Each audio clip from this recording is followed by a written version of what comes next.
the privilege of being able to sit down this morning and take a listen to the album, and I've got to say congratulations on such a fantastic album. Thanks a lot, man. It means a lot. It's exciting to hear some feedback finally. I've been waiting patiently. This must always be a weird time for a band when you've got everything locked and loaded, it's all put away, it's all finished, you can't go back and touch it again, but you haven't released it to anybody yet. What's that time like for you as an artist?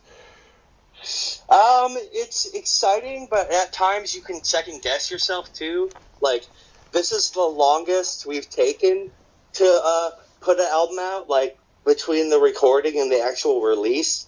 Like, Metal Blade wanted extra time to set us up for victory, and which we appreciate, of course, but it also left us with a lot of time to listen to the record, a lot of time to, like, fester on things, and it being a bit more diverse, a bit more different, I think, than it's a kind of an evolutionary leap for us. I feel like that's bigger than between the normal 2-record cycle.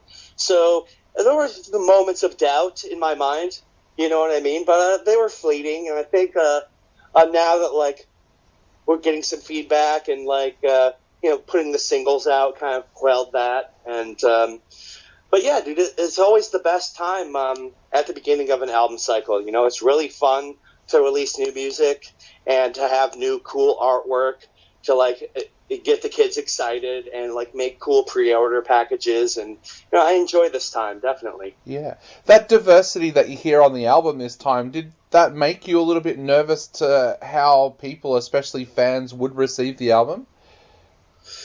Yeah, a little bit, but I still feel like it is Black Dahlia Murder at heart, and like, recognizable as us, like, from the get-go.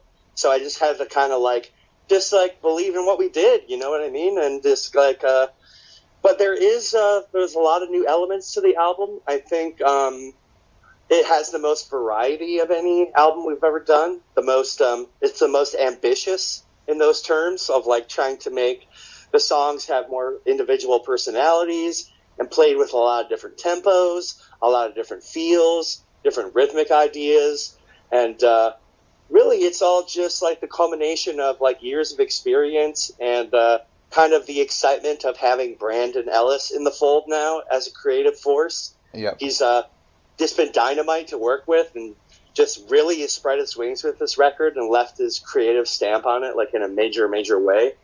So it's just, I think, more stylistic, more in a way more mature, but, that's, like, the no-no word. You don't want to, like, scare anybody. We're talking about it. It's still death metal. It's still aggressive. Maybe not as aggressive as Nightbringers was. And Nightbringers was, like, very quick record, very, like, packed with information, very, like, dense with ideas and technical flourishes and stuff. And this one sees us injecting a bit more drama, like a bit more, like, slow parts and open parts, and, like, letting the music breathe a little bit, not, like, suffocating it under so many vocals. Like, I tried to be more, like, clear with what I delivered. And, we're just thinking about being the best band we can be, the catchiest band we can be, but still doing it the Black Dahlia way. It's not like a compromise in any way, I don't see. No. Just like the next step in the evolution, just like we stoked the fires with Nightbringers, and it felt like a new era of creativity for us. Yep. And this one just sees us getting more comfortable together, and Brandon just, like, spreading his wings, and the rest of us are trying to rise to the occasion with him. You know what I mean? Like, he's such a talent and such a, like, prodigy that he's really, like, lifted us all up. Yeah, definitely. And that evolution, was it something that you guys actually sat down and talked about before this album? Like, did you go into the album wanting to change these styles, or did it just come about during the songwriting process? It was just natural. I feel like there's a degree of evolution with each record. When we come back to write, I notice it. Like, the guys get better with more years of experience and having played more shows together, and, like, listened to more albums, and discussed more ideas of different kinds of like songwriting tactics you can employ, and just like it feels like a really creative time for the band, a really like the perfect lineup for this band, and this is just the culmination of like what we learned after Nightbringers, and applying that to like a whole new record, and just not being afraid to be creative and really trying to mix up the approach in songwriting and be less like formulaic than we have in the past. And I think it's definitely more progressive. For that. You mentioned having Brandon come into the band, and he had a real stamp on this album. Tell us a little bit about why Brandon was the right guy to join the band, and how did he put his stamp on this album for you? Well, he's in a lot of ways cut from the same cloth of influence musically as our last lead player, Ryan Knight. Yep. And when Ryan was stepping down, he did us the favor of finding Brandon for us. Yep. And he was his first choice to fill his shoes. And they're both like children of the 80s. They're both rockers at heart. Definitely like influenced by the Shrapnel Records, Shredder albums of the 80s, and like Aussie guitar players and stuff like that. But, he's just brought like a real, he's a real professional for how young he is. He's a very established musician. He knows his way around sheet music and just all the schooled aspects of being a player.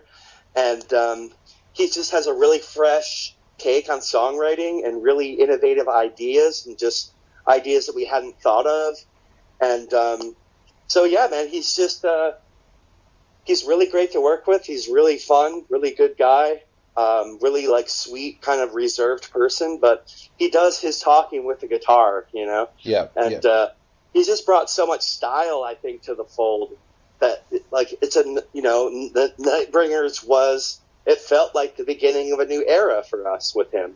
Yeah. And this record sees us just like expanding on that, Yeah, when I was writing my notes before, I was writing down things like on Child of Night that the guitars really come through. And you mentioned before that on this album, you haven't always put vocals over the top of everything, that it gives a bit of a chance for the instruments to shine through as well. Did you guys actually notice that when you were first listening back to the tracks, that the instrumentals do feel stronger on this album?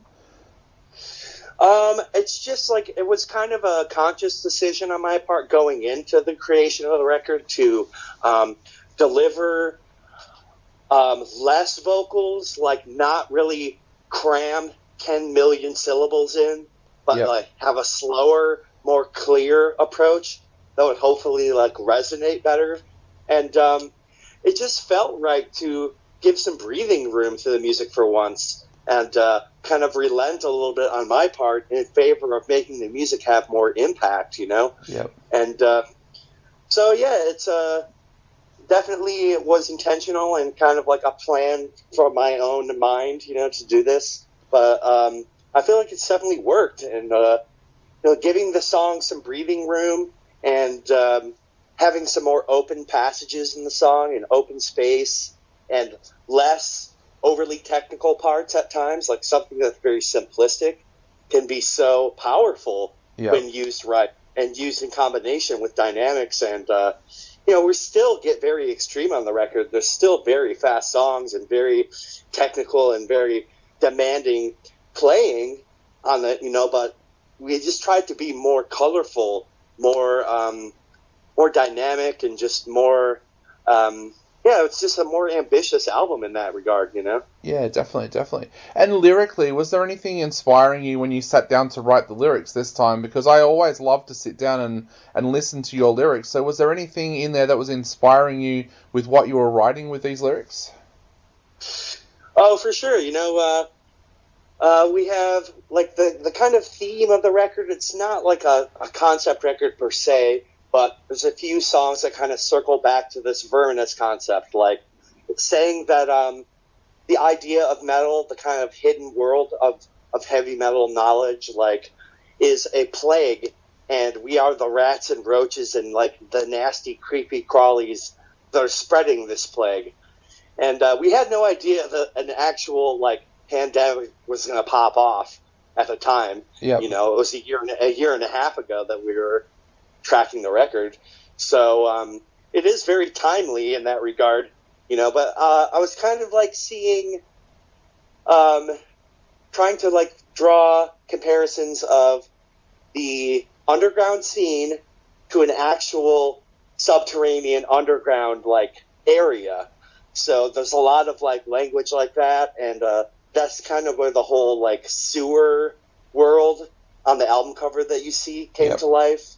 And you know, this is like one of the more thematically tight records we've done so far, where like the videos are visually synced up to look like the record, and the shirts and everything are just like so on point right now that like you know, it's all like through careful planning and, you know, just experience, I guess. Yeah.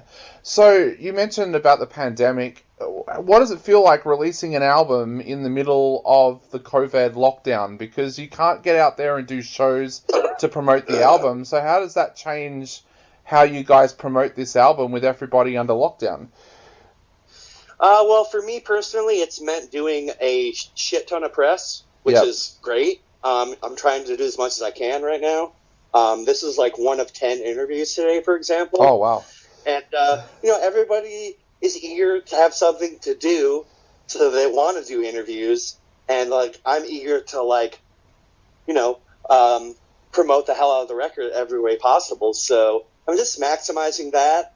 And we had a lot of content on the horizon that was already videoed like a month or two ago to release during this time. And now that like everything is so slow, and you know, like content is so crucial right now to keep people from killing themselves in the face of all this boredom, that like in a way it's a good time to be releasing a record. Because you know, like it's going to be the soundtrack to this thing. You know what I mean? Hopefully. And the pre-orders are starting to go out now, and we're starting to get some feedback, which has been very overwhelmingly positive, which is exciting.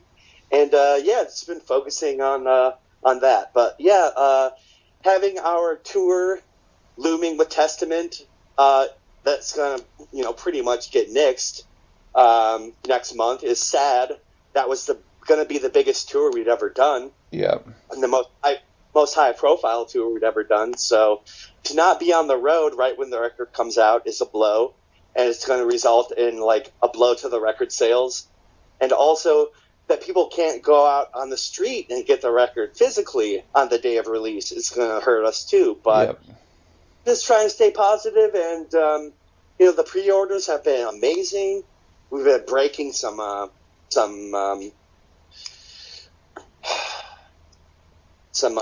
not rules. I've done so many interviews now, like, my brain is like a potato. But we're like breaking like the goals set, for how many we're to sell, and which is really exciting.